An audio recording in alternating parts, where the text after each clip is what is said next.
All my deck boards are too close together.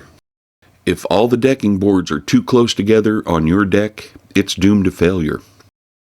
We offer the saw guide for the circular saw, also known as the skill saw. It fits all right and left-hand circular saws, and it's easy to install. Disconnect the power cord before mounting the saw guide. Clean the saw base of all foreign debris. Before mounting the saw guide, you have to back out the thumb screw until the clamp has clearance for the edge of the saw base to be fully inserted into the clamp. Match up the opening on the saw guide with the saw base and align the saw guide tabs, pressing them tightly against the edge of the saw base. You may have to adjust it slightly forward or back to make sure that it does not rest on a rib or an uneven surface. You want the screw to clamp on a flat area to securely hold the saw guide to the saw base. Tighten down the thumb screw, checking that the saw guide is firmly attached to the saw base, and it's critical that the front and rear side tabs are tightly flush with the side of the saw base, and that there's no side-to-side play. For safe operation, when attaching the saw guide, it's very important to make sure that the back of the saw guide still has clearance so that the blade guard will rotate freely. To align the saw base with the saw guide fins, the blade guard needs to be held back so that the blade is exposed so you can do a proper alignment. A handy method for holding back the guard is to use the power cord as a wedge. This also makes a handy reminder to release the guard before plugging in the power cord.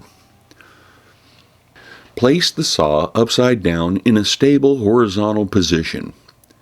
Superglue bonds to skin on contact, so you may want to use vinyl or latex gloves for application of the adhesive and follow the manufacturer's directions if glue does contact skin. Lift the edge of the saw guide up slightly and apply a dime-sized drop of superglue to the base of the saw. Now press down and hold or clamp down the edge of the saw guide until the glue cures. Next, the ends of the saw blade must line up with the guide fins in a straight line. You can use a ruler, but it's possible to get an offset from the angle between the alternating directions of the saw teeth. A much easier way is to use a straight piece of wood, firmly pressed but not too hard against the side of the saw blade, and then marking the ends with a pencil. Then, to make sure that those are lined up properly, put the wood on the other side of the blade and make 2 more pencil marks. Now, apply a dime-sized drop of superglue where the pencil mark is. Line up the guide fin with that pencil mark and press the guide fin firmly into the adhesive. Do the same process on the other end, firmly pressing the guide fin down into the adhesive. Follow up with a straight edge check for accurate guide fin placement.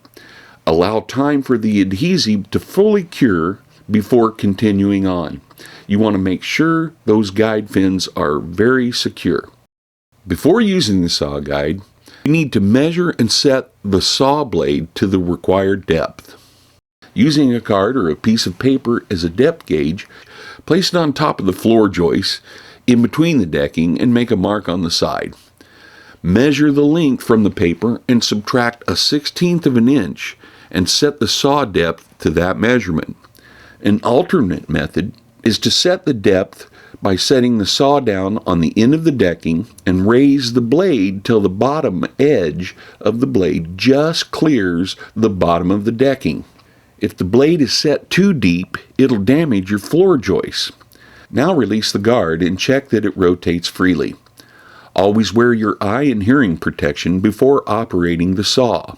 Lower the saw blade in between the decking. Make sure that the front and the back guide fins are also in the groove. Run the saw forward, lightly touching one side, and then check for clearance. If the space is too narrow, make a second pass on the other side. In some cases, you may have to make more passes using this same process. The saw guide makes it easy to straighten the ends of mismatched boards. Start with the saw lightly touching the narrow side, pushing toward the board that needs to be trimmed flush. The saw guide makes quick work cleaning out dirt, leaves, and pine needles from between the decking boards. It only takes a light touch along both sides of a space to clean it down to the wood. A note about the types of saw blades to use on your decking project. Large tooth blades are for fast cutting and rough work, whereas small, fine tooth blades are for smooth finishing work. We suggest using the small, finer tooth blades for a smoother finished result. To remove the saw guide from your saw, first loosen the thumb screw a little. Now use a putty knife starting at the edge of the saw guide and push it toward the spot that's glued down. It may take a little bit of force to break that bond. Once the bond is broken, go ahead and remove the saw guide. After the two are separated, you can use the putty knife to remove any adhesive residue.